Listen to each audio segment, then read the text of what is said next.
Plant growth and development, कल बोली थी ना कि 3 दिन लगेगा इस चैप्टर में, 3 दिन से भी कम टाइम लगेगा, नहीं 3 दिन से भी कम टाइम लगेगा क्योंकि सिलेबस थोड़ा इसमें रिड्यूस हुआ है। किसी पास पुराना बुक है? पुराने बुक में देखो बेटा, प्लांट ग्रोथ रेगुलेटर के बाद का टॉपिक हट चुका है। हाँ, पेज फ्लिप करो, पेज फ्लिप करो। हाँ, फोटो पीरियोडिज्म से सब कट चुका है, ठीक है। फोटो पीरियोडिज्म, वर्नलाइजेशन और डॉर्मेंसी, ये तीनों नहीं है। आपका नया किताब है, सारे नया बुक से। प्लांट ग्रोथ एंड डेवलपमेंट, सबसे पहले हम लोग क्या डिस्कस करें कि प्लांट का ग्रोथ कैसा होता है? इनडिटर्मिनेट। इनडिटर्मिनेट मतलब हमेशा चलते रहने वाला प्रोसेस, ठीक है। ग्रो करता है through out life, through out life. Plant का जो ग्रोथ है ये कैसा है? ओपन टाइप का है। ग्रोथ कैसा है? ओपन टाइप ग्रोथ है। ओपन टाइप का मतलब ऋतिक, ओपन टाइप का मतलब प्लांट का जो ग्रोथ है ये ओपन टाइप है। ओपन टाइप का मतलब हाँ, new sales add all the time, ठीक है। सेल्स ऐड हो रहा है, सेल्स बन रहा है, मतलब एनाबॉलिक प्रोसेस है, लेकिन इसमें डिवीजन भी हो रहा है, ब्रेकडाउन भी हो रहा है, ठीक है। मतलब कैसा प्रोसेस हो गया ये? मेटाबॉलिक। मेटाबॉलिक मतलब एनाबॉलिक प्लस कैटाबॉलिक, ठीक है। जहां पर कोई चीज बनता है ना तो वहां पे एनर्जी का जरूरत पड़ता है, तो यहां पर भी क्या? Energy is required, energy is required. ये डिस्कस करें हम लोग पहले टॉपिक में। फिर दूसरा क्या था? प्लांट ग्रोथ मेजरेबल है, मेजर कर सकते हैं हम लोग इसकी ग्रोथ को, दिख रहा है हमें कि ग्रो हो रहा है। तो मेजर करने का क्या तरीका है? डायरेक्ट मेजरमेंट नहीं होता है, इनडायरेक्ट मेजरमेंट होता है। कैसे ग्रो करते हैं? लेंथ देखते हैं हम लोग, साइज देखते हैं, area, volume, number of cell, ठीक है। हम लोग ये सब पैरामीटर्स पे बोलते हैं कि हाँ प्लांट का हाइट या प्लांट का ग्रोथ हो रहा है। 2-3 एग्जाम्पल दिया हुआ है। एक दिया हुआ है मेज के रैम में, मेज का एक रैम का ग्रोथ दिया हुआ है पर आवर का। कितना सेल्स ऐड होता है? 17,500 न्यू सेल्स। एक वाटरमेलन का, वाटरमेलन का क्या है? 3.5 लाख। इसका क्या बढ़ता है? वॉल्यूम बढ़ता है। बेटा पॉइंट ही इसलिए लिखा हुआ है, थोड़ा मैथ्स कमजोर है आप लोगों का। ये 3,50,000। अगर मैं लैक्स में बात करूं तो मैं क्या बोल सकती हूँ? 3.5 लैक्स। अगर मैं 1000 में बात करूंगी तो बोलूंगी 350,000 या 350 के, जैसे आप लोग इंस्टाग्राम पे लिखा रहता है 350 के। जो 350 के मतलब 3.5 लैक्स। हाँ ठीक है, बहुत अच्छा मैथ्स है आपका।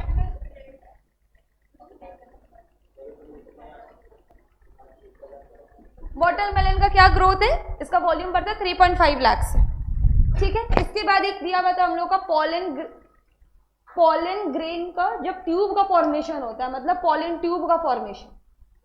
तो ये क्या मेजर कर रहे हैं? लेंथ। एक और एग्जांपल दिया हुआ है डॉर्सीवेंट्रल लीफ।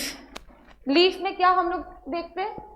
लीफ में उसका सरफेस एरिया इंक्रीज करते हैं, सरफेस एरिया देखते हैं, ठीक है। यहां तक कोई दिक्कत ये दोनों टॉपिक में? तीसरा है हमारा फेजेस ऑफ ग्रोथ। तीसरा है हमारा फेजेस ऑफ ग्रोथ। बेटा आप बताओ क्या फेजेस है ग्रोथ का? ग्रोथ का क्या फेजेस है? फेजेस मतलब कि उसका मतलब डिवीजन क्या क्या है? सबसे पहले पत्ती ग्रो करता है, मेरिस्टेमेटिक लास्ट में। उल्टा नहीं बोल रहे हो,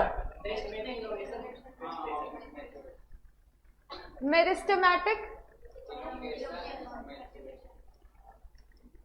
इलॉन्गेशन, और तीसरा है हमारा मैच्योरेशन। रंजीत आप बताओगे सेल डिवीजन किस में होगा? सेल का डिवीजन किस में होगा? मैच्योरेशन में सेल का डिवीजन होगा, मेरिस्टेमेटिक में सेल का डिवीजन होगा। बेटा आप मुझे बताओगे सेल का एनलार्जमेंट कब होगा? सेल का एनलार्जमेंट इलॉन्गेशन में होगा, ठीक है। आप बताओगे मुझे रूट हेयर का फॉर्मेशन कौन से फेज में हो सकता है? रूट हेयर का फॉर्मेशन मैच्योरेशन, ठीक है। बेटा आप बताओगे डिफरेंशिएशन कौन से फेज में होता है? डिफरेंशिएशन, डिफरेंशिएशन नहीं, मैं समझाती हूँ, ठीक है। मेरिस्टेमेटिक इसमें क्या हो रहा है? सेल का डिवीजन हो रहा है।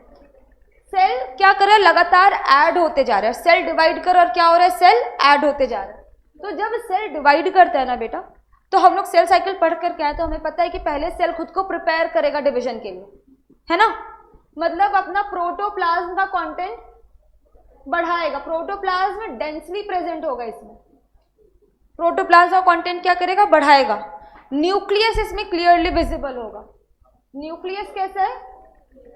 हाँ, कॉन्स्पिक्यूअस, मतलब क्लियरली विजिबल है न्यूक्लियस इसमें, ठीक है। जब डिवीजन हो रहा होता है ना, तो उसमें हम लोग ना कोई भी ना समझो बैरियर्स नहीं रहने देते, उसमें हम लोग बैरियर्स नहीं रहने देते, मतलब वैक्यूल रहेगा?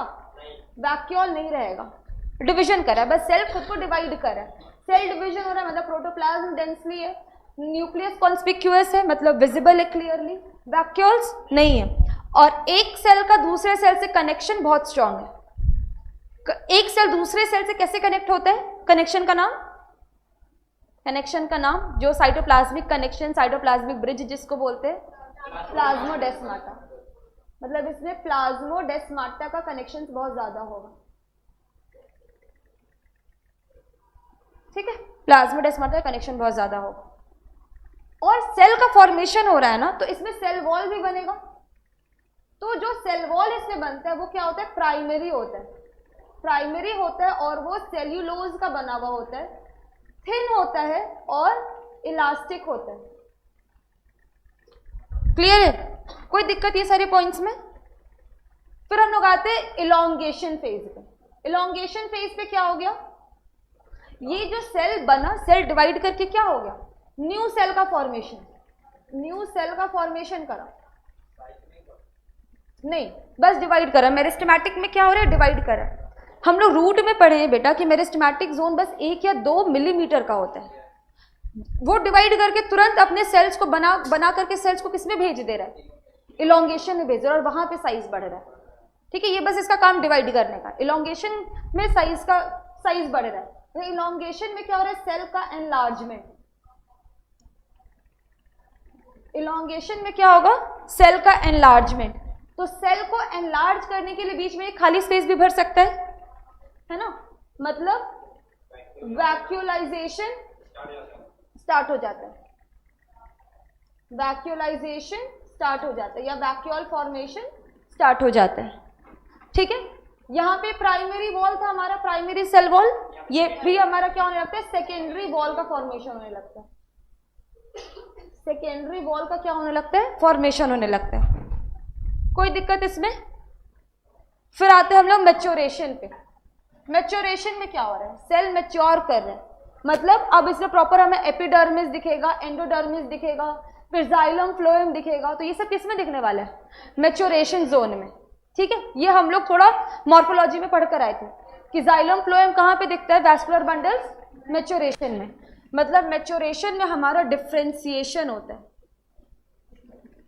डिफ्रेंसिएशन होता है। डिफ्रेंसिएशन मतलब अभी हम लोग फिर से ये टॉपिक पढ़ने वाले हैं, डिफ्रेंसिएशन, डी डिफ्रेंसिएशन और रीडिफ्रेंसिएशन, जो हम लोग सेल में थोड़ा पढ़ कर आए थे।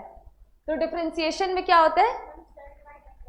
सेल डिवाइड नहीं करता, मतलब वो मैच्योर हो चुका है, परमानेंट सेल बन चुका है, ठीक है। डिफरेंशिएशन में हमारा क्या करता है, cell do not divide further, do not divide further, मतलब ये मैच्योर हो चुका है, ठीक है। कोई दिक्कत फेजेस ऑफ ग्रोथ में, यहां तक कोई भी दिक्कत है, यहां तक समझ में आ गया। इसके बाद का क्या टॉपिक है, ग्रोथ रेट। लिख रहे हो क्या तुम लोग, हाँ पैरेलल टेक्निक, उसमें बस आपका यही चीज बता रहे बेटा कि आपका कौन सी इलॉन्गेशन का जोन है, कौन सा मैच्योरेशन का जोन है, ठीक है।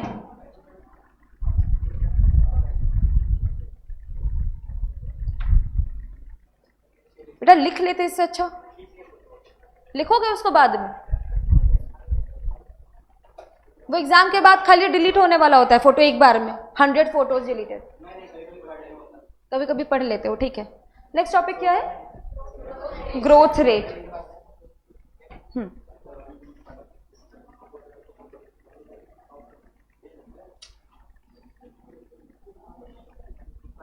ग्रोथ रेट बेटा बात नहीं करोगे, ठीक है। ग्रोथ रेट, ग्रोथ रेट्स क्या होता है, ग्रोथ रेट्स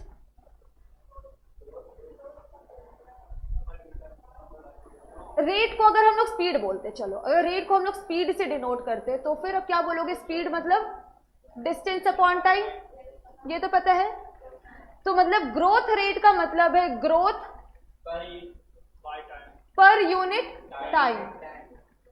ग्रोथ क्या है, growth rate is growth per unit time, हाँ कितने टाइम में कितना ग्रोथ होता है, समझ में आ गया। इसको हम लोग दो तरीके से मेजर करते हैं, फिजिक्स नहीं है, दो तरीके से इसको हम लोग मेजर करते हैं। एक है अरिथमेटिक और एक होता है हमारा ज्योमेट्रिक।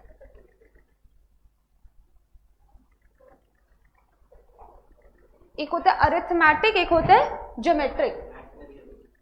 आप ही लोग बता दो मैथ्स में क्या पढ़ो, अरिथमेटिक और ज्योमेट्रिक, कुछ ऐसा टर्म्स पढ़े हो कभी, क्या होता है बताओ।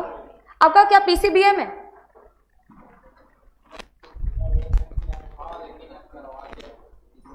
पीसीबी करा लेते हैं। अरिथमेटिक में क्या होगा,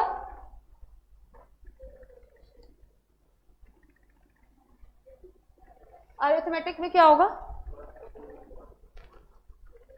इसमें ना एडिशन होता है। अरिथमेटिक प्रोग्रेशन 10th में पढ़ कर आए हो, तो इसमें क्या होता है, एडिशन होता है। और ज्योमेट्रिक में क्या होता है ना, एक्सपोनेंशियल ग्रोथ होता है, मल्टीप्लाई कर रहे हैं सेल्स, ठीक है। अरिथमेटिक में क्या हो रहा है, एडिशन हो रहा है, और ज्योमेट्रिक में मल्टीप्लिकेशन हो रहा है। क्लियर है। इसमें क्या होता है कि एक सेल है, ये दो सेल बनाएगा, ये क्या किया, दो सेल बनाया, लेकिन जो दूसरा सेल है ये फर्दर डिवाइड नहीं करके क्या हो गया, मैच्योर हो गया। जो दूसरा सेल है ये फर्दर डिवाइड नहीं किया और क्या हो गया, मैच्योर हो गया।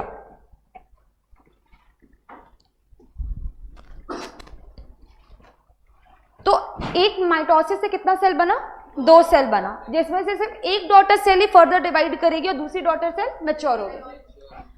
अब इसमें भी क्या होगा, आगे डिवीजन होगा, तो एक डॉटर सेल डिवीजन वाला और दूसरा मैच्योरिटी, और ये इसी तरीके से आगे बढ़ जाएगा मैच्योर सेल, क्योंकि ये तो हमारा माइनस नहीं हो जाएगा ना, सेल तो ये ऐड हो गया, मैच्योर हो गया मतलब ये सेल ऐड हो गया। अब फिर डिवाइड कौन सा करेगा, डॉटर सेल ही, इसका दूसरा सेल मैच्योर है, ये सेल भी यहां आ गया और ये सेल भी आ गया, ये फर्दर डिवाइड कर रहा है, ये सेल डिवाइड नहीं कर रहा है। तो अगर हम लोग स्टेजेस बाय स्टेजेस देखें तो कितना सेल्स है टोटल, इसमें एक सेल है, इसमें दो सेल है। अच्छा इसको हटा देते हैं, ठीक है।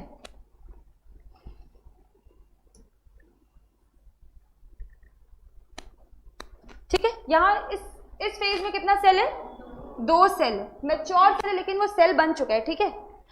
तीसरे में तीन सेल, चार सेल बने। हाँ फिर इसी तरीके से सिर्फ एक एक सेल ऐड होते रहता है। बस आगे बढ़ रहा है क्योंकि वो सेल तो फॉर्म कर चुका है ना। ग्रोथ नहीं होगा, नहीं बेटा वो बात नहीं है। आप ऐसा समझो ना कि दीवार बन रहा है, ठीक है, तो एक तरफ का दीवार बन गया, एक तरफ पूरा दीवार बन गया, उधर आप और आप ईटा ऐड नहीं कर रहे हो कि दूसरी तरफ ईटा ऐड कर, तो क्या वो दीवार को तो काउंट करोगे ना। तो ये सेल मैच्योर हो गया, लेकिन ये सेल तो है ना, डिवाइड नहीं करेगा फर्दर। ये 1 से 2 सेल 3 सेल 4 आएगा, लेकिन ये एक सेल का तो नंबर रहेगा ना। ये एक डिवाइडिंग सेल, तो ये 2 सेल बना है जिसमें से एक मैच्योर हो गया, लेकिन ये सेल ही है, भले ही मैच्योर सेल है, ठीक है, और एक दूसरा डिवाइडिंग सेल। फिर ये 2 सेल बनाया और जिसमें से दूसरा सेल क्या हो गया, मैच्योर हो गया, और एक डिवाइडिंग रह गया। फिर ये 2 सेल बनाया जिसमें से दूसरा मैच्योर हो गया, और ये मैच्योर सेल है, ये तो अपना आगे बढ़ते जाएगा ना, ठीक है। तो आपका अरिथमेटिक में कैसा ग्रोथ होगा, एक के बाद, मतलब एक के बाद एक सेल बढ़ा, ठीक है। इसका जो ग्रोथ रेट है वो कैसा होगा, कांस्टेंट होगा। बेटा मैं बता रही हूं, इसका ग्रोथ रेट कैसा है, कांस्टेंट है, ठीक है। कहां देखने को मिलेगा ऐसा ग्रोथ हमें, रूट एंड शूट के ग्रोथ में।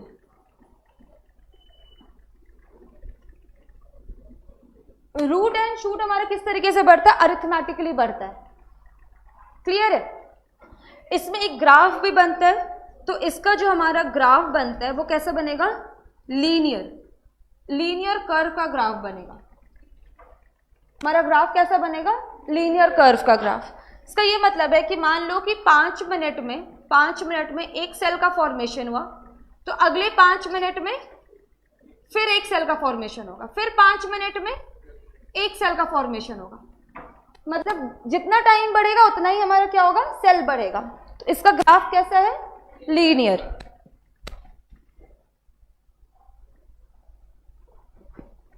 ग्राफ इसका लीनियर बनेगा। इस तरह फिर टाइम इधर हम लोग कर देते हैं लेंथ, ठीक है। तो इसका ग्राफ कैसा बनेगा, लीनियर ग्राफ बनेगा, ठीक है। इसके लिए हम लोग इक्वेशन लिखते हैं, LT equals to L0 plus RT।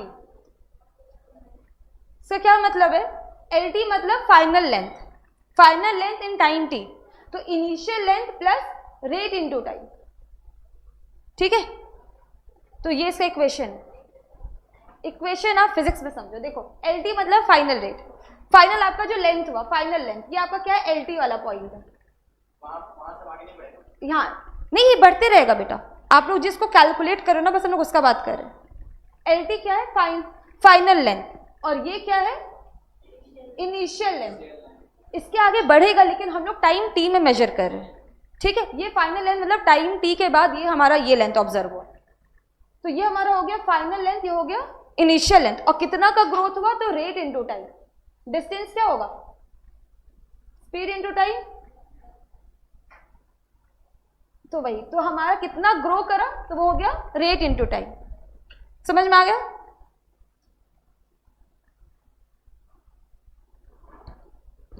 अब आते हैं हम लोग ज्योमेट्रिक में क्या होगा कि एक सेल है, ये 2 सेल बनाया, एक बार माइटोसिस से कितना सेल बनेगा, 2 सेल बनेगा।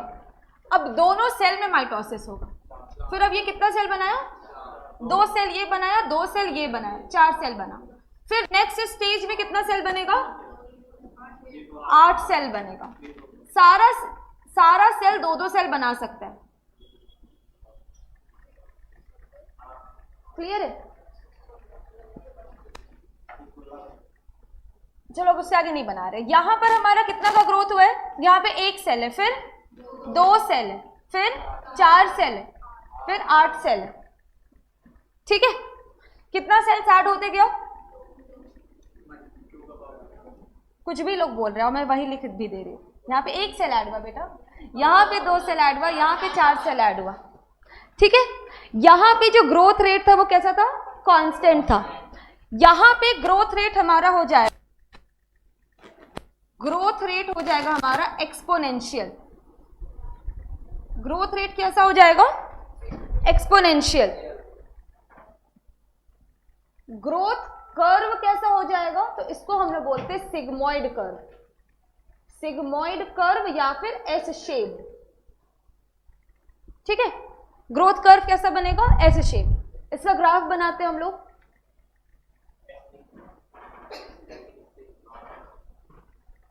ठीक है, अब ये जो सिग्मोइड कर्व बनाना बेटा, इसमें ना 3 फेजेस हमें देखने को मिलता है। एक है लैग फेज, एक है एक्सपोनेंशियल, और एक हमारा क्या है, स्टेशनरी।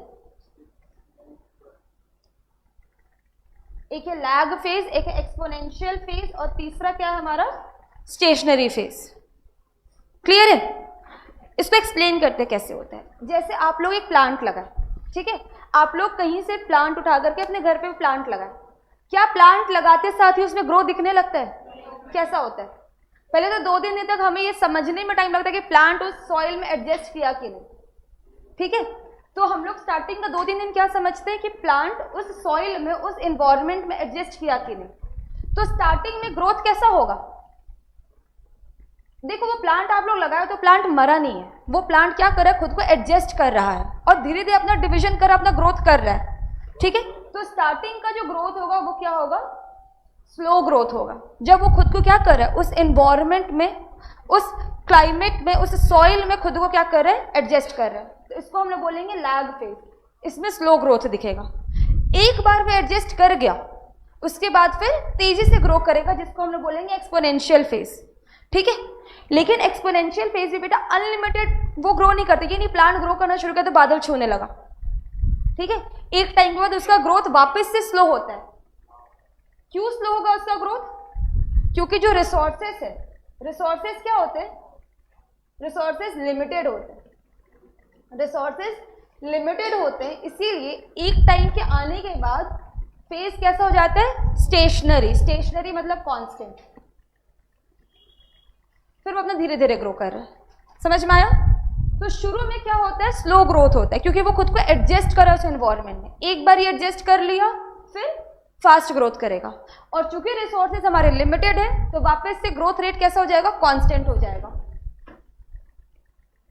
ये है हमारा लैग फेज, ये है हमारा एक्सपोनेंशियल फेज, और ये हो गया इसका स्टेशनरी फेज। स्टेशनरी फेज समझ में आ गया? ये ग्राफ भी हम लोग प्लॉट करते हैं टाइम और वेट या साइज, किसी के अकॉर्डिंग, वेट, साइज। ठीक है, जो भी पैरामीटर लोगे, तो इसका जो हमारा इक्वेशन आएगा वो आएगा WT equals to W0 plus e⁻RT, क्योंकि ये एक्सपोनेंशियल ग्रोथ शो कर रहा है। ठीक है, तो ये इसका इक्वेशन आएगा। समझ में आया? ज्योमेट्रिक ग्रोथ किस में देखता है? हाँ, ये नेचुरली दिखता है, सेल्स में दिखता है, टिश्यू में दिखता है, ऑर्गन में दिखता है। नेचुरली ये वाला ग्रोथ दिखता है। ठीक है, एक सेल डिवाइड करके 2 सेल बनाया, 2 सेल डिवाइड करके 4 सेल बनाया, जब वो क्या है, अपने नेचुरल एनवायरनमेंट में। नेचुरल किसमें, एनवायरनमेंट में। तो एक सेल से 2 सेल बनेगा। ठीक है, जैसे कहीं टिश्यू भी डैमेज हो गया बेटा, तो उस टाइम ज्योमेट्रिक ग्रोथ ही होता है। 1 से 2, 2 से 4, बहुत जल्दी वो मल्टीप्लाई करेगा। समझ में आ गया? तो सेल्स में, टिश्यू में, ऑर्गन में जनरली हमें ज्योमेट्रिक ग्रोथ देखने को मिलता है, अगर वो अपने नेचुरल एनवायरनमेंट में है तो। ठीक है, फिर एक एग्जांपल दिया हुआ है embryo development. Embryo development, embryo development, इसमें क्या होता है, सारे के सारे ह्यूमन बीइंग्स या एनिमल्स, प्लांट, सब किस चीज से बनते हैं, एक सिंगल से, जिसको हम लोग कहते हैं जाइगोट। तो इस जाइगोट में पहले होगा कैसा division, geometric division. Geometric division होगा। ठीक है, मतलब 1 से 2, 2 से 4, 4 से 8, 16, 32। ठीक है, वो सारे स्टेजेस बनेंगे। थोड़े टाइम के बाद फिर इसमें कैसा ग्रोथ होने लगेगा, एक बार जैसे ऑर्गेनिज्म में भी देखो हाथ पैर उसमें बन गए, ठीक है, ऑर्गन्स वगैरह प्रॉपर डेवलप हो गए, फिर ग्रोथ का रेट क्या हो जाएगा, थोड़ा स्लो हो जाता है, फिर उसके बाद अरिथमेटिक ग्रोथ शो करने लगता है, फिर कांस्टेंट रेट से वो ग्रो करे, फिर कैसा हो गया, अरिथमेटिक ग्रोथ।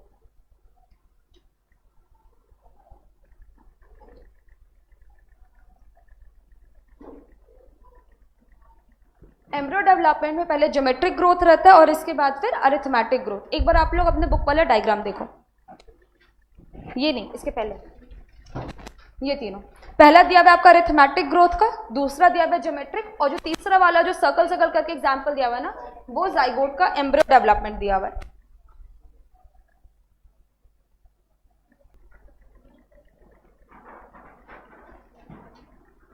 किसी को कुछ लिखना नहीं है ना इसमें, ये सब पढ़ना है, मिटा दो। इसके बाद एक टॉपिक है क्वांटिटेटिव एनालिसिस। हाँ हाँ बेटा, थोड़ी देर पहले पूछते।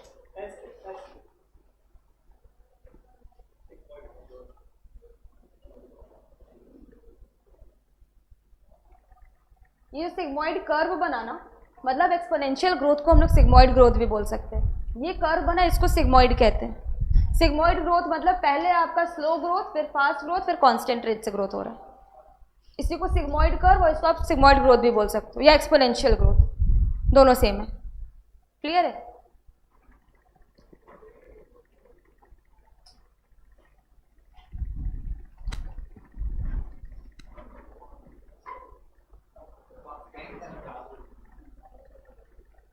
नहीं, एक्चुअली एक रीजन है ये मिटाने के लिए, इसीलिए, क्योंकि यहीं पर फिर से कुछ समझाना। अब एक टॉपिक आता है हमारा quantitative analysis. Quantitative analysis, quantitative analysis, ठीक है। इसमें दो चीज के बारे में हमें पढ़ना है, एब्सोल्यूट ग्रोथ और एक दूसरा है रिलेटिव ग्रोथ।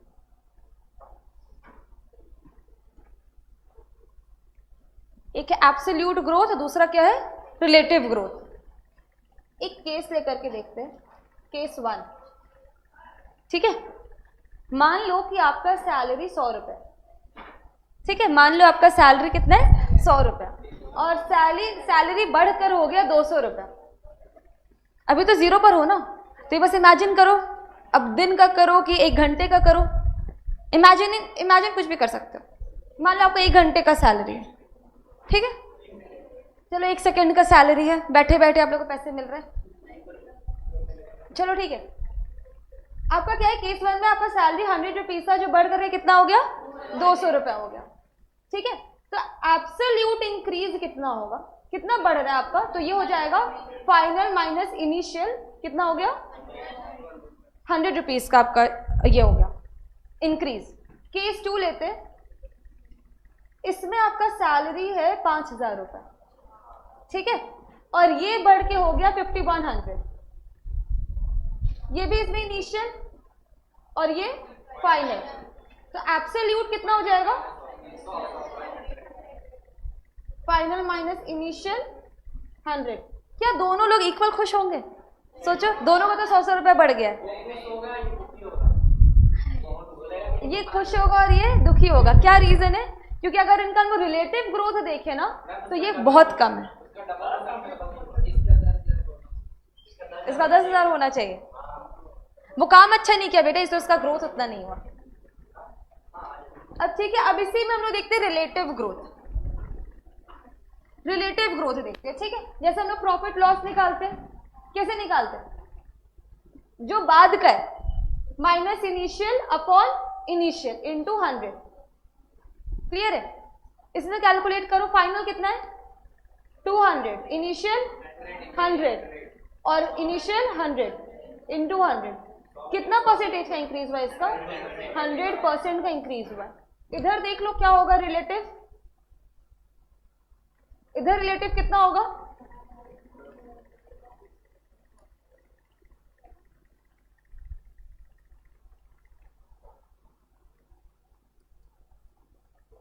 यही होगा।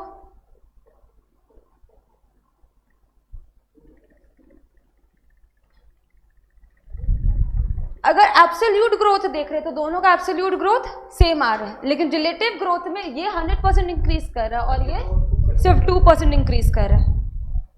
क्लियर है? अब हमें करना ये है कि हमें इन दोनों में एब्सोल्यूट ग्रोथ और रिलेटिव ग्रोथ कैलकुलेट करना है। कर सकते हो?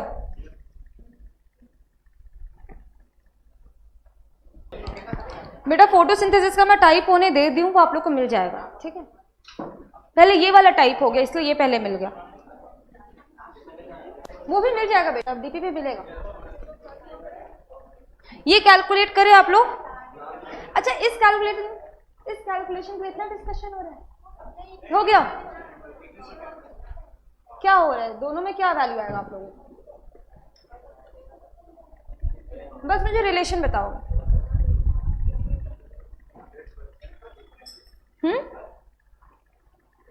एब्सोल्यूट क्या होगा बेटा? एब्सोल्यूट मतलब फाइनल माइनस इनिशियल। देख लो क्या होगा यहाँ पे, सिर्फ 1 आ रहा है, इसमें एब्सोल्यूट क्या आएगा? 1 आएगा। फाइनल क्या है? 2 - 1 1, 3 - 2 1, 4 - 2 1, 4 - 3 1। तो यहाँ पे आपका रिलेशन क्या होगा? ये कांस्टेंट वैल्यू है। बस मैं यही पूछ रही हूँ, कैसा आ गया एब्सोल्यूट? अरिथमेटिक के केस में एब्सोल्यूट कांस्टेंट, क्योंकि ये कांस्टेंट रेट से ये क्या करे? मल्टीप्लाई करे। रिलेटिव का क्या आ जाएगा? 2 - 1/1, 3 - 2/2, हाँ डिक्रीज करे। 4 - 3/3, तो ये हो जाएगा आपका 1, ये हो जाएगा 1/2, ये हो जाएगा 1/3, फिर आ जाएगा 1/4, इस तरीके से। तो रिलेटिव का वैल्यू डिक्रीज कर रहा है। रिलेटिव का वैल्यू क्या कर रहा है? डिक्रीज कर रहा है। क्लियर है? इंटू 100 भी करोगे बेटा तब भी वो डिक्रीज कर रहा है, ठीक है? अब इधर एब्सोल्यूट देखो क्या हो जाएगा? 2 - 1 1, 4 - 2 2, 8 - 4 4। तो ये क्या कर रहा है? इंक्रीज कर रहा है। और रिलेटिव देखे इसमें तो 2 - 1/1, फिर क्या हो जाएगा? 4 - 2/2, 8 - 4/4, ये 1 1 1। तो एब्सोल्यूट क्या हो जाएगा? कांस्टेंट, ठीक है? एब्सोल्यूट सॉरी रिलेटिव आपका क्या हो गया? कांस्टेंट। रिलेटिव कांस्टेंट और एब्सोल्यूट इंक्रीज कर रहा है। अरिथमेटिक केस में एब्सोल्यूट कांस्टेंट है और रिलेटिव डिक्रीज कर रहा है, ठीक है? ये बस अगर एमसीक्यू इस तरीके से आ गया तो आप लोग मार्क कर सकते हो, नहीं तो उस टाइम सॉल्व करके देख लेना। समझ में आ गया? इसके बाद इंग्लिश का, बायो का आप लोग का सरप्राइज टेस्ट होगा। नहीं, वो होगा आपका प्लांट फिजियोलॉजी। प्लांट फिजियोलॉजी मतलब फोटोसिंथेसिस, रेस्पिरेशन, और ये जहां तक होगा अभी तो क्वेश्चंस में बना ही नहीं है बेटा, वो आप लोगों का ये मेरे तरफ से टेस्ट है और ये एमसीक्यू नहीं होगा, ये फिल इन द ब्लैंक्स होगा, 1 वर्ड होगा, ठीक है? और वो आप लोगों का ऑब्जेक्टिव नहीं होने वाले, ठीक है? 1 वर्ड होगा या 1 लाइनर्स होगा। प्लांट फिजियोलॉजी, उसके लिए आप लोगों को कोई टाइम टेबल नहीं मिलेगा, वो आप लोगों का सरप्राइज टेस्ट मैं बोली हूँ। कब होगा वही तो बोली, सरप्राइज है। अब नेक्स्ट टॉपिक क्या है बेटा? नेक्स्ट टॉपिक इसके बाद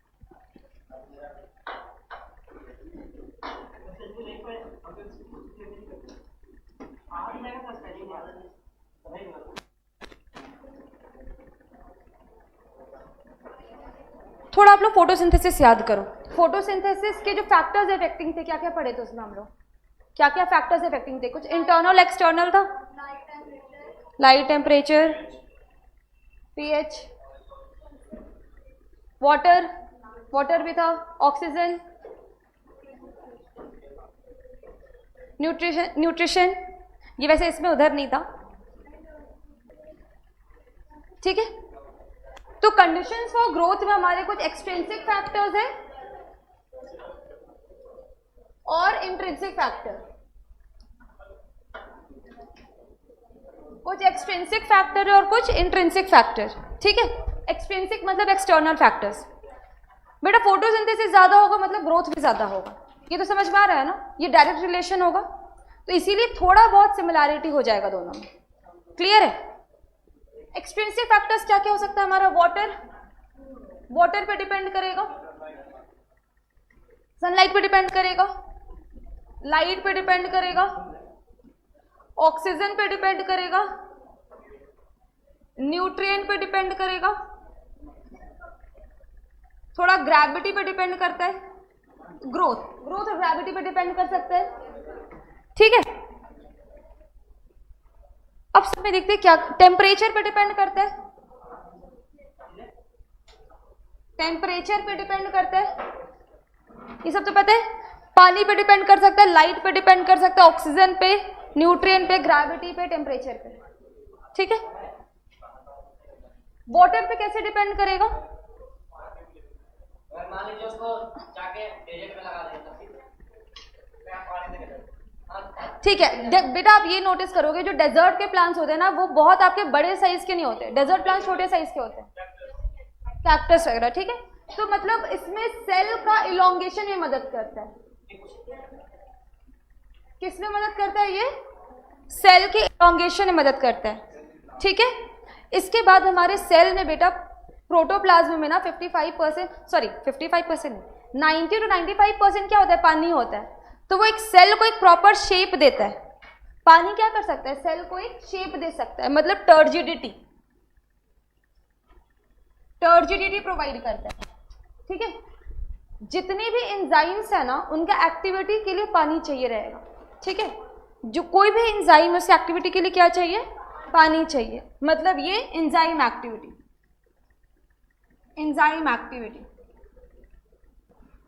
इसके बाद क्या है? न्यूट्रिएंट एक जगह से दूसरी जगह कैसे ट्रैवल करेंगे?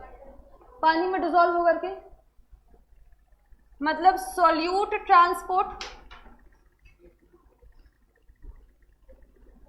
ट्रांसपोर्ट में मदद करेगा पानी।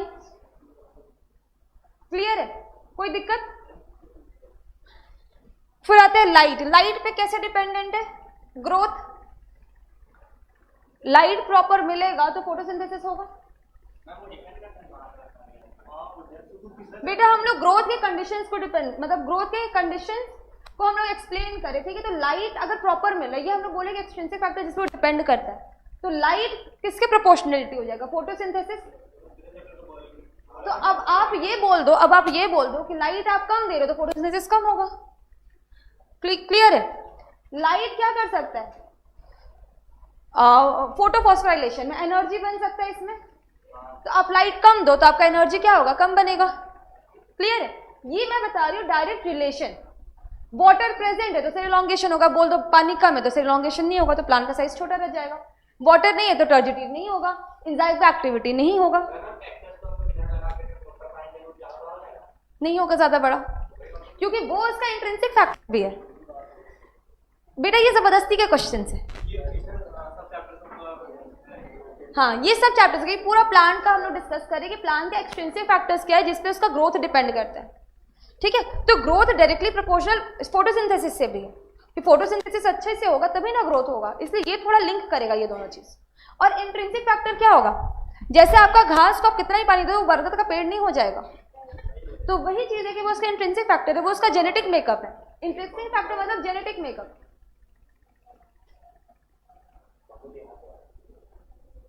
ठीक है, ऑक्सीजन देने से क्या होगा?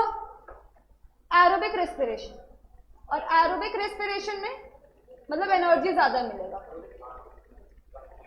ठीक है, एरोबिक रेस्पिरेशन कर पाएगा तो प्रॉपर एनर्जी मिलेगा। न्यूट्रिएंट पे डिपेंड करता है। ये किस टाइप के न्यूट्रिएंट होते हैं? मैक्रोन्यूट्रिएंट और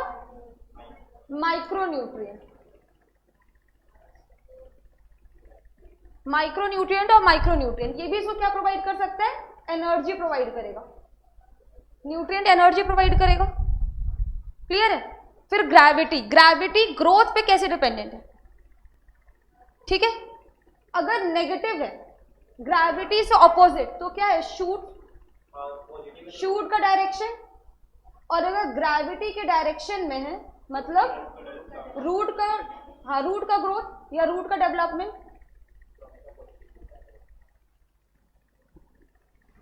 फिर आता है टेम्परेचर। टेम्परेचर पे कैसे डिपेंडेंट हो सकता है? ये थोड़ा बायोमोलिक्यूल्स भी याद कर लो कि ग्रोथ वगैरह के लिए ना बेटा एंजाइम का फंक्शनिंग होना बहुत जरूरी है। एंजाइम आपका एक्टिव कब होगा? अपने ऑप्टिमम टेम्परेचर पे। ऑप्टिमम टेम्परेचर मतलब सूटेबल टेम्परेचर, ठीक है। ऑप्टिमम टेम्परेचर पे ये क्या होगा?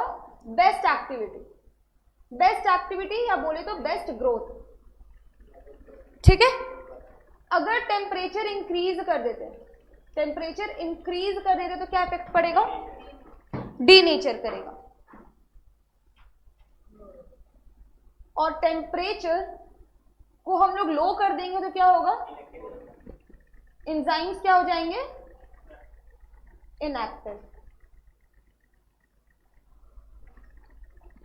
एक बार सारा रिवाइज कर लेते हैं।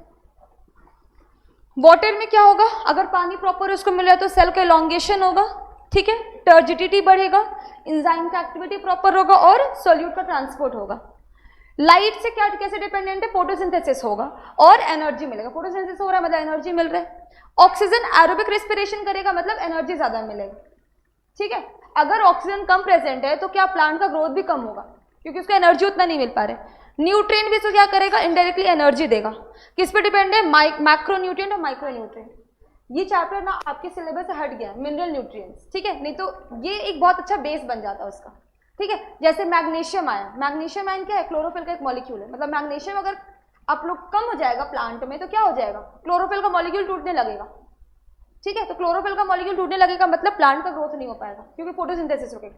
सब डायरेक्टली लिंक्ड है, ठीक है। तो मतलब न्यूट्रिएंट में मैक्रो न्यूट्रिएंट और माइक्रो न्यूट्रिएंट। इसके बाद बहुत सारे एंजाइम के एक्टिविटी करने के लिए भी कहीं पे जिंक रिक्वायर्ड है, कहीं पे आयरन रिक्वायर्ड है, कहीं पे आयरन सल्फर का कॉम्प्लेक्स रिक्वायर्ड है।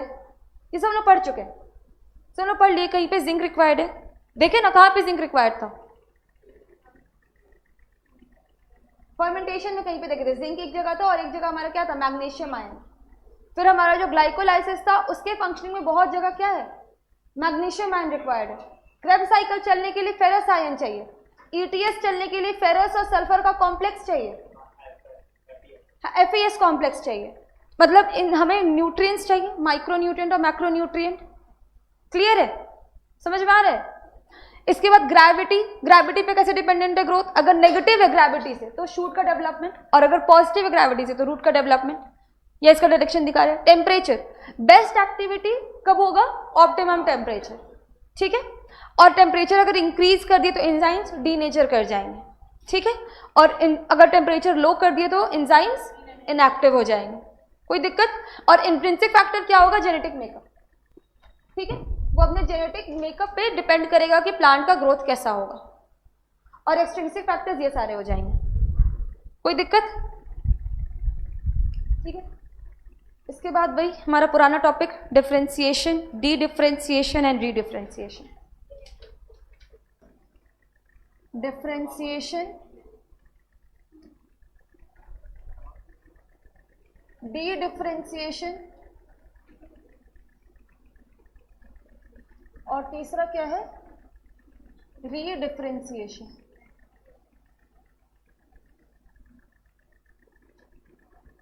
क्या होता है तीनों चीज बताओ? डिफरेंशिएशन में डिवाइड करता है क्या? नहीं करता है। डी डिफरेंशिएशन में डिवाइड करता है और री डिफरेंशिएशन में डिवाइड नहीं करता है, ठीक है। यही चीज होता है। रुक जाओ एक मिनट और टाइम दो। यहाँ पे एक चार्ट जैसा बन जाएगा ना, फिर वो क्लियरली समझ में आ जाएगा, ठीक है। सबसे पहले ग्रोथ कैसे हो रहा है? हम लोग ग्रोथ कैसे देख रहे हैं प्लांट में? ग्रो कहाँ से करेगा? मेरिस्टेमेटिक रीजन से ग्रो करेगा। मेरिस्टेमेटिक रीजन में क्या होगा? सेल का डिविजन होगा और वहां से क्या होगा? न्यू सेल्स ऐड होंगे और वो ग्रो हो रहे हैं, ठीक है। मतलब क्या है? हमारे पास मेरिस्टेमेटिक सेल है, मेरिस्टेमेटिक सेल है। मेरिस्टेमेटिक सेल इसका एग्जाम्पल में हो जाएगा shoot apical meristem, root apical meristem और कैम्बियम। ये सब हमारा क्या है? मेरिस्टेमेटिक सेल है। ये सब हमारा क्या है? मेरिस्टेमेटिक सेल है। ये क्या होता है? ये हो जाता है मैच्योर। ये क्या होगा? मैच्योर हो जाएगा और क्या बन जाएगा? Permanent cell. पढ़ोगे थोड़ा बहुत आप लोग 11th में, तो अभी आप लोग हो 9th में परमानेंट सेल पढ़ोगे, मेरिस्टेमेटिक सेल के बारे में थोड़ा बहुत पढ़ोगे, जहाँ पे आपका क्या हो रहा है, डिवीजन होते जा रहा है, सेल का डिवीजन होते जा रहा है। बेटा डिस्टेंस करो तो आप लोग क्लास से बाहर जाकर बात कर लेना। परमानेंट सेल में क्या होता है, पेरेन्काइमा, कोलिनकाइमा, स्टेरेन्काइमा। ये हमारे क्या है, परमानेंट सेल है, ये पता है। जाइलम फ्लोएम क्या है, जाइलम फ्लोएम कंडक्टिंग टिश्यू में। ये पूछे मेरिस्टेमेटिक है कि परमानेंट है।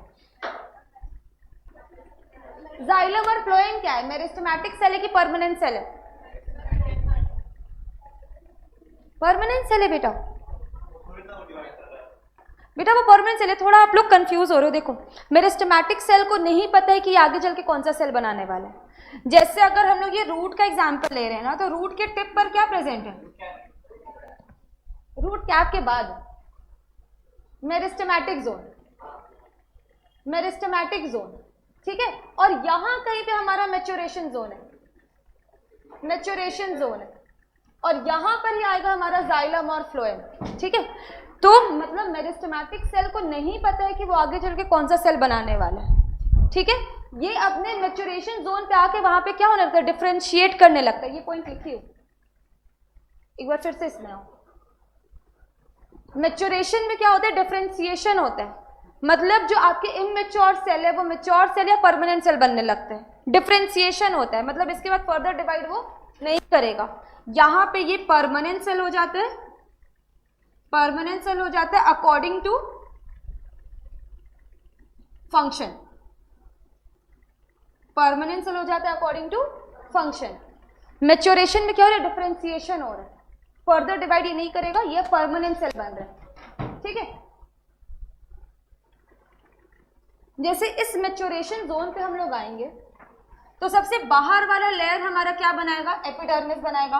अंदर में कहीं पे हमारा जाइलम फ्लोएम बनेगा, ठीक है।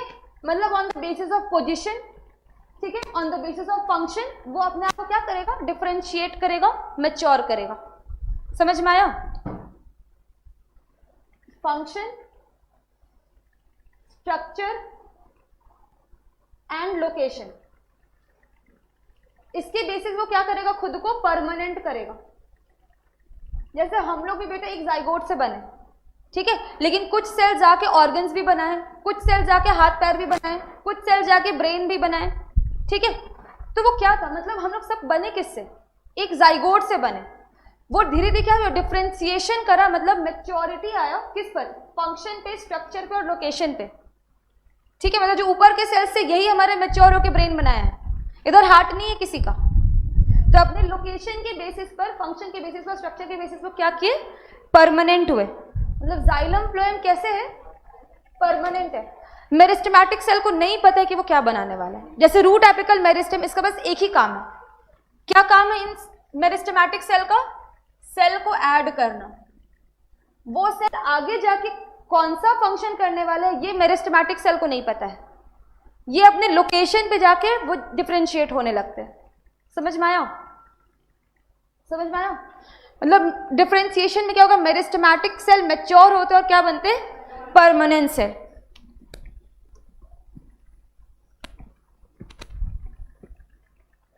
सॉरी,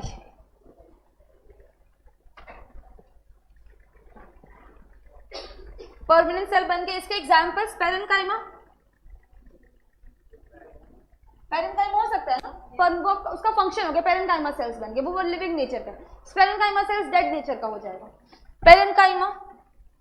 इसके बाद फिर हो जाएगा हमारा एपिडर्म, जो एपिडर्मिस होता है, एंडोडर्मिस होता है। बेटा ये सब ना वो एक चैप्टर आपको छूटा हुआ है, तो ये सबको मीनिंग नहीं समझ में आएगा, लेकिन ये सब ना लेयर बनते जा रहा है। सबसे बाहर एपिडर्मिस, उसके अंदर एंडोडर्मिस, ठीक है। इसके बाद कहीं पे आपका जाइलम फ्लोएम भी बनेगा। क्या बना, जाइलम फ्लोएम। क्लियर है? तो ये सब आपका क्या बना, परमानेंट सेल। मेरिस्टेमेटिक सेल क्या बनाया, परमानेंट सेल। डिफरेंशिएशन में क्या हो रहा है, cells loses the capacity to divide. मतलब इसमें क्या हो रहा है, मेरिस्टेमेटिक सेल परमानेंट सेल बन रहा है और अब ये फर्दर डिवाइड नहीं करने वाला है। ये क्लियर हुआ? डी डिफरेंशिएशन में क्या हुआ? डी डिफरेंशिएशन में ये जो परमानेंट सेल है ना, डी डिफरेंशिएशन मतलब डिफरेंशिएशन का उल्टा। डी डिफरेंशिएशन मतलब, हाँ, डिफरेंशिएशन का उल्टा मतलब यहाँ पे क्या है, जो परमानेंट सेल है, परमानेंट सेल है, ये क्या करेगा, वापस से डिवाइड करने लगेगा। ये वापस से क्या बन जाएगा, डिवाइडिंग सेल्स। परमानेंट सेल्स वापस से क्या बन जाएगा, डिवाइडिंग सेल्स। समझ में आया? इसका एग्जाम्पल में हो जाएगा, जैसे पेरेन्काइमा हमारा परमानेंट सेल है, तो पेरेन्काइमा बना सकता है वैस्कुलर कैम्बियम। क्या हो गया, क्या कुछ समझ में नहीं आ रहा है क्या?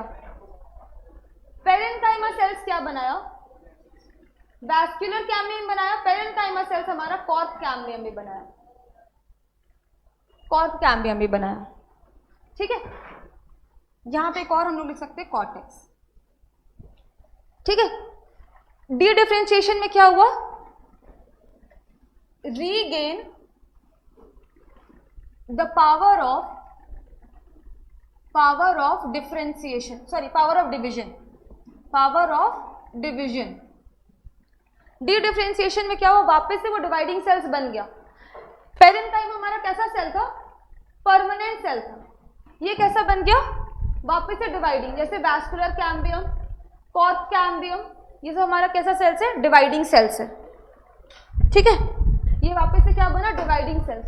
फिर आते हैं रीडिफरेंशिएशन में। रीडिफरेंशिएशन में क्या हो गया, फिर से डिफरेंशिएशन। रीडिफरेंशिएशन मतलब फिर से डिफरेंशिएशन, मतलब इसमें क्या होगा, again lost the power of division, again lost the power of division. ठीक है, इसके एग्जाम्पल में हो जाएगा हमारा, जैसे ये वैस्कुलर कैम्बियम, ये हमारा क्या डिवाइडिंग सेल है, यहाँ पे क्या हो जाते हैं, डिवाइडिंग सेल वापस से कैसे बन जाते हैं, मैच्योर सेल। डिवाइडिंग सेल वापस से क्या बन गए, मैच्योर सेल।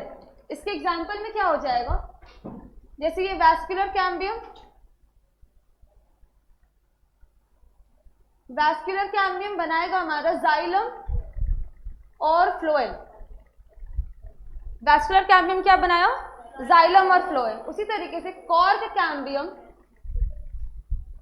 बेटा ये देखो यहां पर आपका कैम्बियम भी लिखा हुआ है, मेरिस्टेमेटिक सेल आपका क्या बना सकता है, कैम्बियम। ठीक है, उसी तरीके से ये जो कॉर्क कैम्बियम है, ये आगे चल के क्या बना सकता है, कॉर्टेक्स। ये आगे चल के क्या बनाया, कॉर्टेक्स बनाया। अब एक डिफरेंस, ये जाइलम और फ्लोएम में और ये जाइलम और फ्लोएम में जमीन आसमान का अंतर है।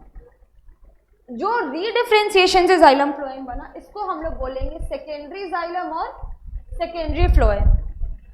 और जो मेरिस्टेमेटिक सेल से डायरेक्टली बना, इसको हम लोग क्या बोलेंगे, प्राइमरी जाइलम और प्राइमरी फ्लोएम। वैसे ये हो जाएगा हमारा प्राइमरी कॉर्टेक्स और इधर हो जाएगा सेकेंडरी कॉर्टेक्स। ठीक है, समझ में आया? एक बार फिर से समझते हैं। ठीक है, डिफरेंशिएशन में क्या हुआ कि हमारे मेरिस्टेमेटिक सेल थे जो डिवाइड कर सकते थे, वो परमानेंट हो गए। ठीक है, तो मेरिस्टेमेटिक सेल जैसे सैम, रैम या कैम्बियम, ये मेरिस्टेमेटिक सेल है। ये हमारा क्या, हाँ, कैम्बियम, ये ना आप लोग एक्चुअली एनाटॉमी का एक पोर्शन है जो छूटा हुआ है। ठीक है, कैम्बियम क्या होता है ना, ये फ्लोएम है और ये जाइलम है, और इसके बीच में कैम्बियम प्रेजेंट होता है। इसके बीच में क्या है, कैम्बियम प्रेजेंट है। ऊपर फ्लोएम है, नीचे जाइलम है। हाँ, दोनों को सेपरेट है। कैम्बियम बेटा, कैम्बियम ना डाइकॉट में हो सकता है और जिम्नोस्पर्म में हो सकता है। रुको, ये वाला बता दो, जिम्नोस्पर्म और एंजियोस्पर्म। ठीक है, एंजियोस्पर्म में फिर दो क्लास आता है, क्या क्या, मोनोकॉट और डाइकॉट। मोनोकॉट कोई भी एग्जांपल दो बेटा, मेज, मेज, और कोई example, wheat, wheat rice. Dicot में मैंगो, पीपल, बैनियन ट्री, ये भी हमारा क्या डाइकॉट प्लांट है। ठीक है, तो ये चीज आप लोग ध्यान दोगे कि जो आपके मोनोकॉट प्लांट्स होते हैं इससे वुड का फॉर्मेशन नहीं होता है। ये थोड़ा एनाटॉमी हो गया, ठीक है, लेकिन समझने की कोशिश करोगे तो एनाटॉमी भी पढ़ना है आप लोगों को, अभी समझ जाओ, कोई दिक्कत नहीं है। जो मोनोकॉट प्लांट्स होते हैं इससे वुड का फॉर्मेशन नहीं होता है, लेकिन डाइकॉट प्लांट्स में होता है। देखे हो जिम्नोस्पर्म में, देखे हो वुड का फॉर्मेशन। जिम्नोस्पर्म जैसे पाइनस का ट्री होता है, तो जिम्नोस्पर्म में वुड का फॉर्मेशन होता है। जिम्नोस्पर्म और ये डाइकॉट प्लांट, इसमें होता है वुड का फॉर्मेशन। इसमें क्या होता है? वुड का फॉर्मेशन, ठीक है। और वुड का फॉर्मेशन होता है सेकेंडरी ग्रोथ के कारण। वुड का फॉर्मेशन क्यों होगा? सेकेंडरी ग्रोथ के कारण। तो इससे हम लोग ये भी बोल सकते हैं कि मोनोकॉट में सेकेंडरी ग्रोथ नहीं होता है। सेकेंडरी ग्रोथ होता है हमारे कैम्बियम के कारण। सेकेंडरी ग्रोथ किसके कारण होता है? कैम्बियम के कारण, मतलब इसमें कैम्बियम नहीं होता है। समझ में आ गया? समझ में आया? अब वापस इधर आते हैं, रैम और कैम्बियम, ठीक है। तो ये हमारा क्या है? मेरिस्टेमेटिक सेल से जो क्या हो गया? परमानेंट सेल बना। परमानेंट सेल में क्या बना? Parenchyma, epidermis, endodermis, xylem, phloem, cortex, ये सब सेकेंडरी सेल है। परमानेंट सेल, इनका फंक्शन फिक्स हो गया। सबसे बार हमारा एपिडर्मिस होगा, उसके अंदर एंडोडर्मिस होगा, किस टाइप का सेल से बना है वो हो जाएगा। तो ये क्या होगा? इसका फंक्शन फिक्स हो गया, अपने लोकेशन से फंक्शन फिक्स हो गया। डी डिफरेंशिएशन में क्या हो गया? वापस से ये डिवाइड कर सकता है। तो परमानेंट सेल जो बना था ये वापस से क्या कर सकता है? डिवाइड कर सकता है। जैसे पेरेन्काइमा परमानेंट सेल का बेटा, ये वापस से डिवाइड किया, क्या बनाया? वैस्कुलर कैम्बियम बनाया। और कैम्बियम डिवाइड कर सकता है। कैम्बियम याद रखो क्या कर सकता है? डिवाइड कर सकता है। लेकिन देखो अब ये स्पेसिफिक हो गया कि सिर्फ वैस्कुलर रीजन के कैम्बियम क्या करे? डिवाइड कर सकते हैं। तो ये आगे चल के जाइलम फ्लोएम ही बनाएगा, वैस्कुलर बंडल ही बनाएगा। क्लियर है? और ये कैम्बियम आपका बेटा कॉर्क भी बना सकता है, जाइलम फ्लोएम भी बना सकता है। कॉर्क भी बना सकता है और जाइलम फ्लोएम भी बना सकता है। और ये आपका वैस्कुलर कैम्बियम सिर्फ जाइलम फ्लोएम ही बनाएगा। फिर पेरेन्काइमा है, ये क्या बना दिया? कॉर्क कैम्बियम बना दिया। और ये कॉर्क कैम्बियम सिर्फ कॉर्टेक्स बना सकता है, सेकेंडरी कॉर्टेक्स। ये वापस से क्या हो गया? वापस से मैच्योर सेल हो गया, ठीक। डी डिफरेंशिएशन में टिश्यू कल्चर होता है, वही हम लोग पढ़ते। सेल वाले चैप्टर में हम लोग क्या पढ़े थे बेटा? 2 मिनट रुक जाओ, फोटो खींच लेना, मैं नहीं मिटा रही। डी डिफरेंशिएशन हम लोग क्या पढ़े? ये जो परमानेंट सेल है ये क्या कर सकता है? वापस से डिवाइड कर सकता है। और इसमें हम लोग क्या पढ़े? किसमें टिश्यू कल्चर हो सकता है। इसका ये मतलब है कि हम लोग कोई भी प्लांट का पार्ट लिए, एक लीफ लिए। अब बेटा ये बताओ, क्या लीफ से हम लोग प्लांट बना सकते हैं? नॉर्मली लीफ है, तो लीफ बेटा अपने फंक्शन के अकॉर्डिंग ये डिफरेंशिएट हो चुका है। लीफ हमारा परमानेंट है। लीफ हमारा क्या है? परमानेंट है। लीफ से अपने मन से रूट बना लेगा? नहीं ना, इसका फंक्शन क्या हो गया? परमानेंट हो गया। लेकिन टिश्यू कल्चर में हम लोग क्या कर सकते हैं? इससे पूरा का पूरा प्लांट बना सकते हैं। टिश्यू कल्चर से हम लोग एक सेल से पूरा का पूरा क्या कर सकते हैं? प्लांट बना सकते हैं। तो प्लांट कैसे बना? यहाँ पे डिवाइड किया तब तो, मतलब क्या किया? परमानेंट सेल क्या कर सकता है? फिर से डिवाइड कर सकता है। तो मतलब डी डिफरेंशिएशन में आपका एग्जाम्पल टिश्यू कल्चर है, लेकिन ये हम लोग सेल चैप्टर में पढ़ें, ठीक है। ये हम लोग देख रहे हैं कि प्लांट में इसका क्या फंक्शन है, ठीक है, प्लांट में कैसे डेवलपमेंट हो रहे हैं। फोटो लेना आप लोगों को। क्या बोरिंग लग रहा है चैप्टर? जैसे प्लांट होता है आप लोग बोर होने शुरू हो जाते हो। क्योंकि लास्ट चैप्टर है प्लांट में, इसके बाद फिर एक और है चैप्टर 6, नहीं तो फिर हम लोग एनिमल फिजियोलॉजी में आ जाएंगे। ये समझ में आया? एक बार ना डिफरेंशिएशन, डी डिफरेंशिएशन पेपर लेके खुद से बना के देखना, लगेगा कि थोड़ा कॉन्फिडेंस बिल्डअप होता है ऐसे में, ठीक है। अब आते हैं हम लोग टॉपिक पे, प्लास्टिसिटी।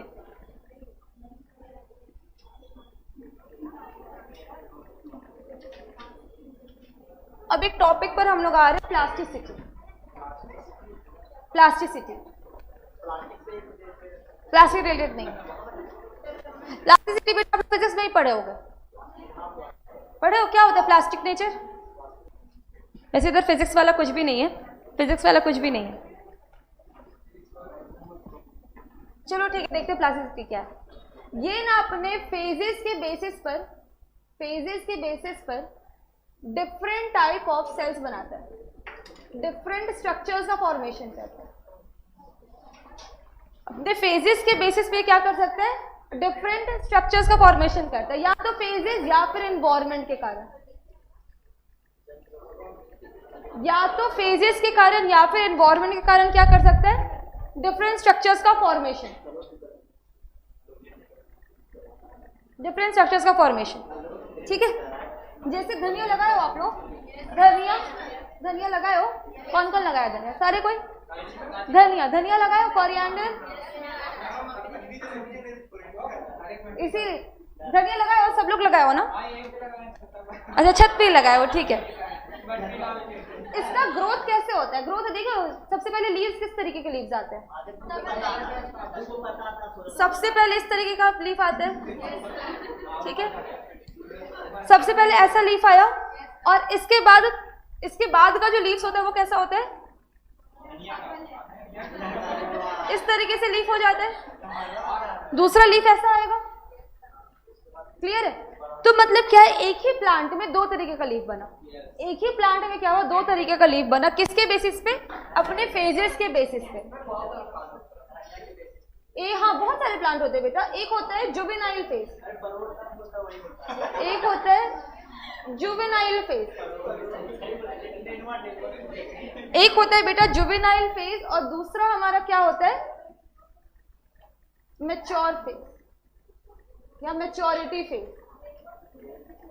या बेटा आप धनिया में देखोगे कि जब ये मैच्योर होने लगता है, जब इसे फ्लावरिंग शुरू होने वाला होता है, तो उसमें पत्ता का डिजाइन चेंज हो जाता है, फिर से देखो पत्ता का डिजाइन फिर से चेंज हो जाता है, पत्ता कैसा हो जाता है, थोड़ा इस तरीके का हो जाता है, थोड़ा इस तरीके का पत्ता हो जाता है, देखे होगे। मतलब ये क्या होता है, प्लास्टिसिटी, फेजेस के बेसिस पर स्ट्रक्चर का चेंज। ठीक है, जुवेनाइल फेज और मैच्योर फेज में क्या हो गया, स्ट्रक्चर का डिफरेंस। तो प्लास्टिसिटी में हम लोग दो टाइप पढ़ेंगे, एक होता है इंट्रिंसिक, जुवेनाइल फेज का आप लोग एक टर्म याद रखो जो कभी नहीं भूलोगे, एडोलेसेंट, पहले भी बताई हूं मैं, जुवेनाइल फेज मतलब एडोलेसेंट फेज, जब ये खुद को क्या करे, प्रिपेयर कर रहा है मैच्योर होने के लिए।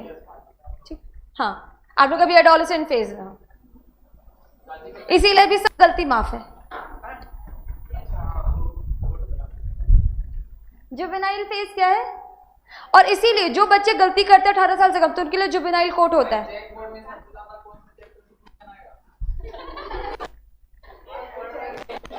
बेटा अभी क्वेश्चन पे ध्यान मत, क्वेश्चन का ध्यान आखिरी 1 महीने पे देना, आखिरी 1 महीना है,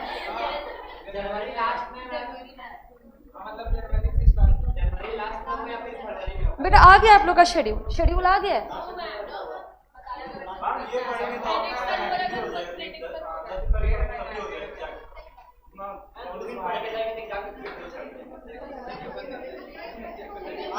ठीक है, बेटा शांत हो जाओ। प्लास्टिसिटी हम लोग दो तरीके से पढ़ेंगे,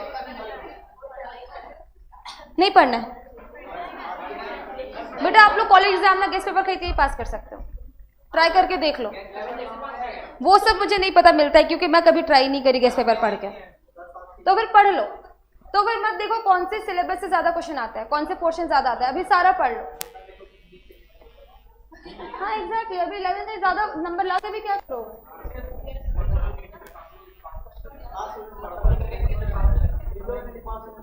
बेटा अगर क्लास में ध्यान दोगे ना, तो बिना पढ़े भी एग्जाम जाओगे तो भी पास कर जाओगे, अगर क्लास में तुम ध्यान दे रहे हो तो। हो गया अजय? बेटा बस ये टॉपिक पढ़ाने पे छुट्टी करना, आप लोग को नहीं चाहिए छुट्टी, तो बस 2 मिनट सुन लो शांति से। प्लास्टिसिटी दो तरीके से होता है, एक है इंट्रिंसिक फैक्टर, नहीं, एक है इंट्रिंसिक, ठीक है, एक है क्या, इंट्रिंसिक पे डिपेंड करता है, इंट्रिंसिक फेज पे, और एक होता है एनवायरनमेंट पे, और एक किस पे डिपेंड करता है, एनवायरनमेंट पे। इंट्रिंसिक में 3 एग्जाम्पल दिया हुआ है, एक दिया हुआ है कॉटन का, एक दिया हुआ है कोरिएंडर का,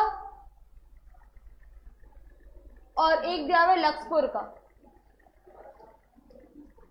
लक्सपुर का, ये क्या है ये मुझे नहीं पता, बस इतना पता है एक टॉक्सिक प्लांट है। सर्च कर लो कैसा होता है, ये एक टॉक्सिक प्लांट है, क्लास के बाद सर्च करना।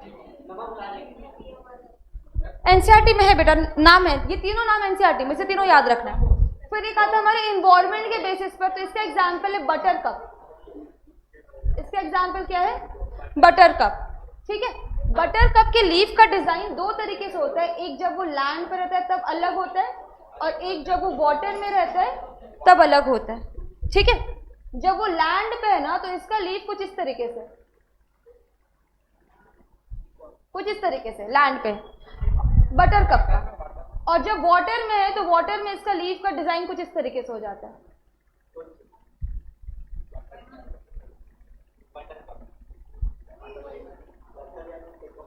ठीक है, ये लीफ का ही डिजाइन है, लैंड पर है तो उसका डिजाइन इस तरीके से, और वाटर में है तो डिजाइन इस तरीके से हो गया लीफ का।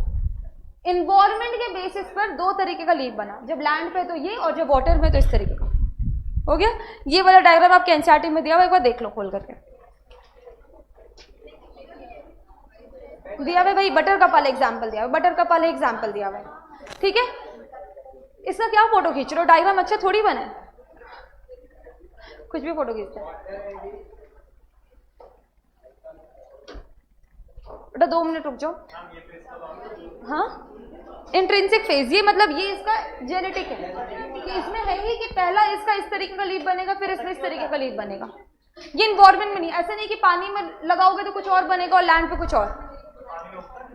पानी बहुत लोग, ये हाइड्रोपोनिक्स, हाइड्रोपोनिक्स पानी में भी उगा सकते हो, उसमें प्रॉपर आप मिनरल्स दे दोगे उसको, प्रॉपर तो न्यूट्रिएंट्स दे दोगे, तो हाइड्रोपोनिक्स भी हो सकता है। तो पानी में भी यही प्रॉपर्टी शो करेगा, लैंड पे भी यही प्रॉपर्टी शो करेगा। क्लियर है? अब बस हमारा क्या बच रहा है, पीजीआर बच रहा है। बस 5 पीजीआर के बारे में पढ़ना और ये चैप्टर कंप्लीट है। ये चैप्टर छोटा है, ठीक है? हाँ, बाकी 3 टॉपिक इस साल का, मतलब सिलेबस हट गया, आपकी बुक में नहीं है। फोटो पीरियोडिज्म, वर्नलाइजेशन और सीड डॉर्मेंसी नहीं, शायद लास्ट ईयर हटा है।